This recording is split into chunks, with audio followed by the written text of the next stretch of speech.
bangsa telah mencatat tentang seorang anak bangsa pribumi yang lahir dari sepasang suami istri sederhana.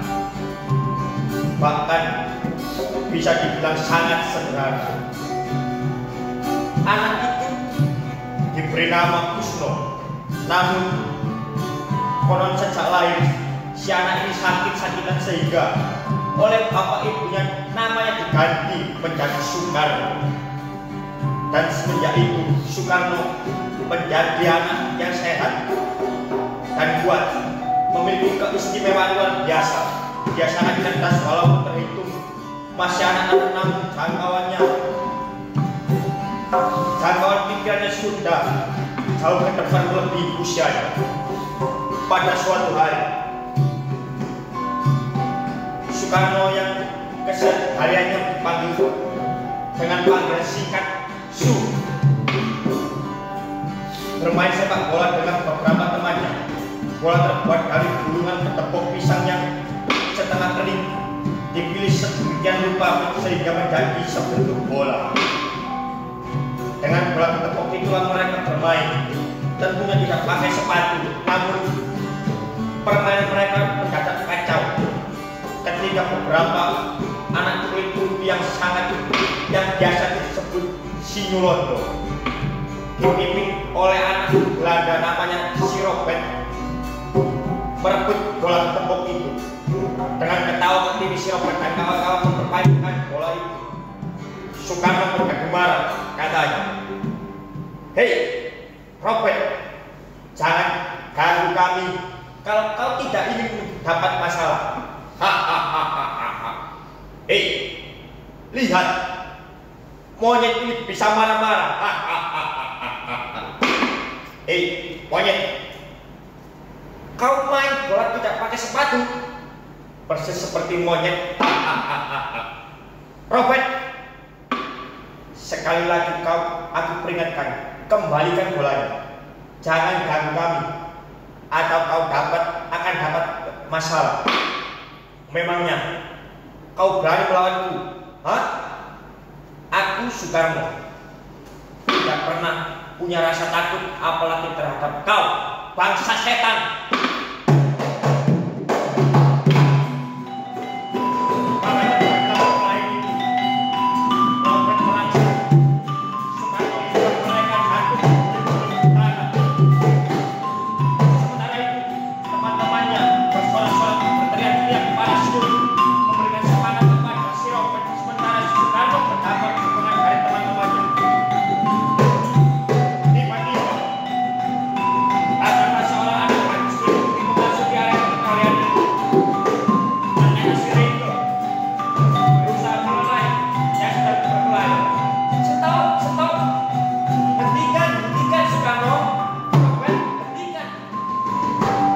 Namun yang berkelahi tidak mendengar teriakan tersebut. Dengan segala kemampuan dan kekuatannya, Siring menarik tangan Soekarno untuk bisa melepas dari libatan tangan si Robert. Setelah Soekarno lepas dari libatan si Robert, maka setelahnya tangan Soekarno bergerak lari jauh dari jangkauan si Robert. Karena mereka berdua kencang-kencang telah jauh dari lokasi perairan.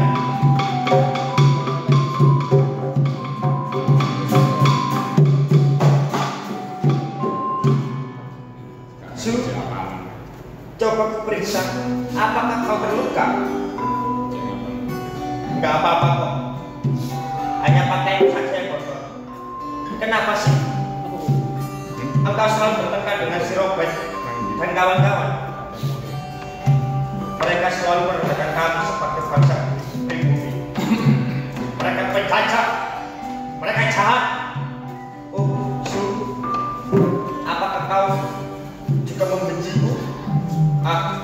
Tidak, Rego. Kau lain, kau baik, kau tidak jahat. Ini sebagai tanda terima kasih kepadamu. Cantik sekali bunga ini. Terima kasih ya, Su. Kau baik sekali. Sama-sama. Kau juga baik. Woi, monyet, cari kau.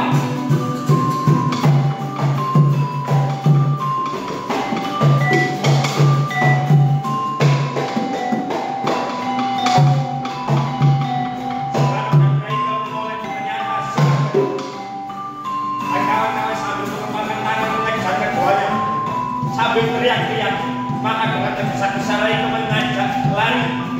Soekarno segera mengambil sepeda panjangnya dan mengendot setelahnya. Tentunya Siregar akan diboncengannya. Namun tiba-tiba sebuah tikungan menabrak sepeda seorang bapak. Si bapak jatuh terguling dan Soekarno seketika ketakutan ketika tahu siapa si bapak itu. Dengan tergesa-gesa mengajak lari.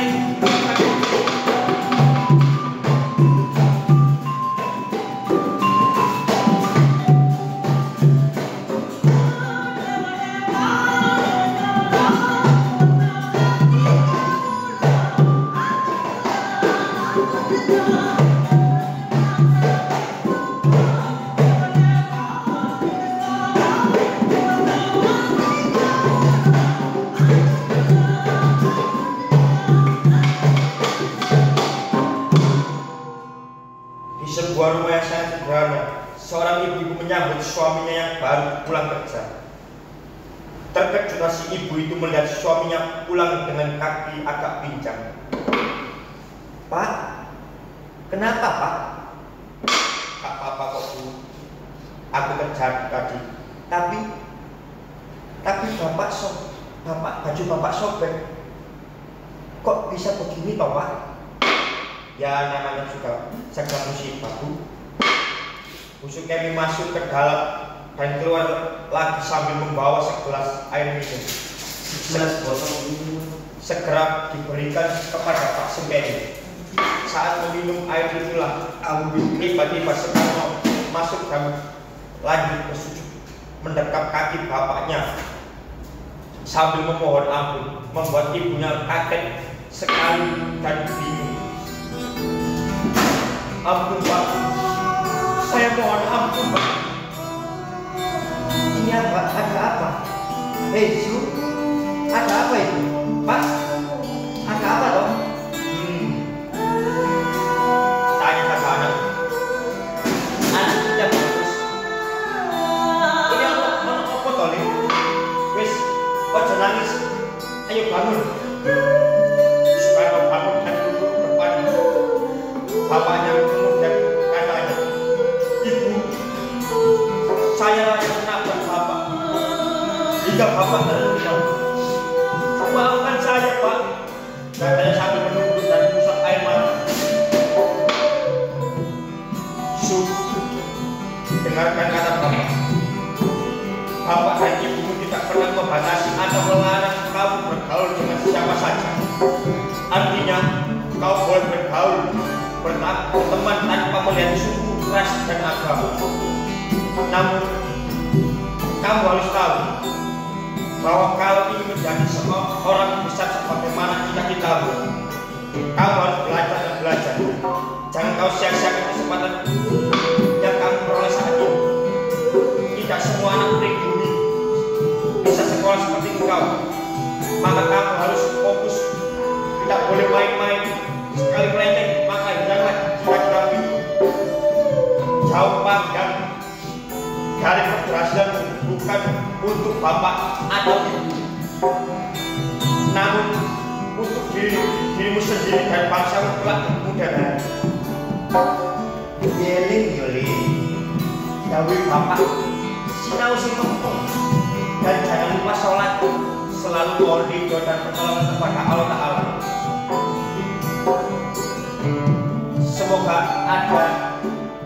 Semoga apa yang kau cita-citakan terwujud. Tinggi matur nuwun. Kocap kacar itu ameng beli kawi siji panggon nang Badritan. Yono Arjuna kan gelung lukar pangresing salira margono Sri Kandi Nyanti Gandewa Sembodro mayar-mayar Kadya Sutra Diwangga sore hari di pinggir balong atau kolam gubuk bambu beratap rumbia atau alang-alang. Seorang anak berwajah tampan segar itu sendiri. Kedua kakinya ditekuk dan tangannya memeluk kedua lututnya. Dagunya di atas lutut, memandang ke arah barat di mana matahari mulai turun dan sinarnya mulai memerah jingga. Anak itu Soekarno. Mulutnya bergumam berbisik, "Aku ingin jadi orang besar. Aku ingin jadi orang besar." Demikian berulang-ulang.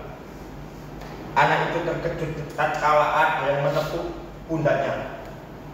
Soekarno menoleh, ternyata Bayang Wagiman atau Likman. Demikian Soekarno biasa memanggil. "Wah, Cak Enom kok sukanya melamun toh, Su?" Likman, aku nggak melamun kok, Lik.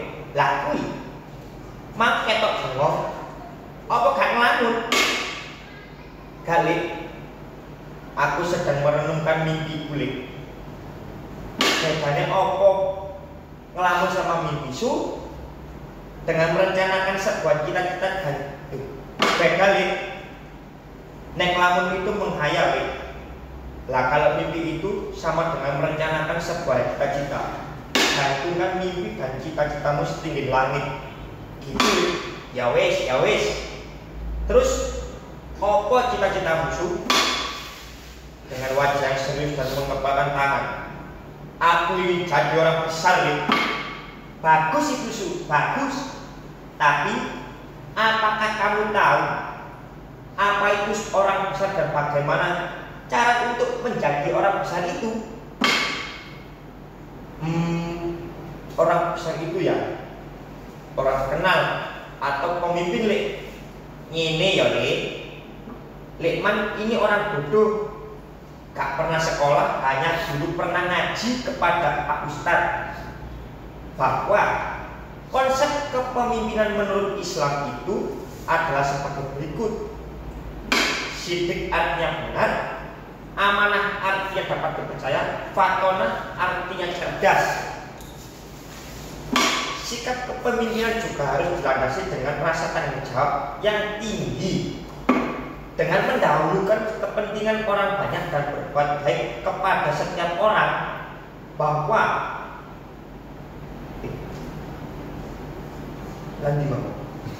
kepada setiap orang, bahwa kepada semua makhluk, bahkan kepada semua makhluk muka bumi ini. Muka di bumi. Lagi itu muka di bumi ya. Sebetulnya masih banyak ular-ular atau pewarah tuntunan untuk menjadi seorang pemimpin, Lik. Tapi kapan-kapan sajalah Likman sampaikan. Nah, Su, sekarang apa rencana? Apakah kamu sanggup untuk dengan syarat-syarat seperti itu atau mundur teratur?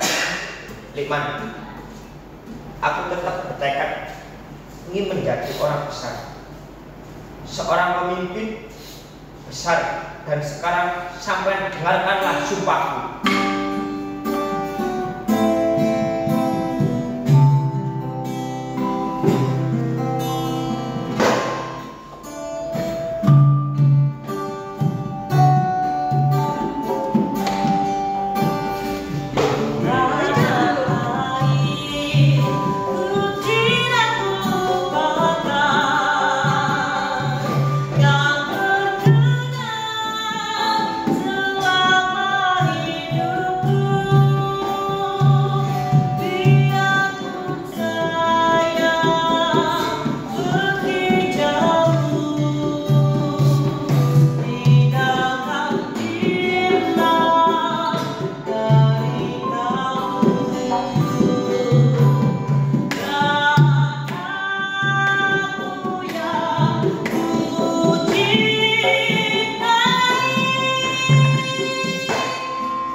Lihatlah, ini aku, Soekarno, putra sang fajar.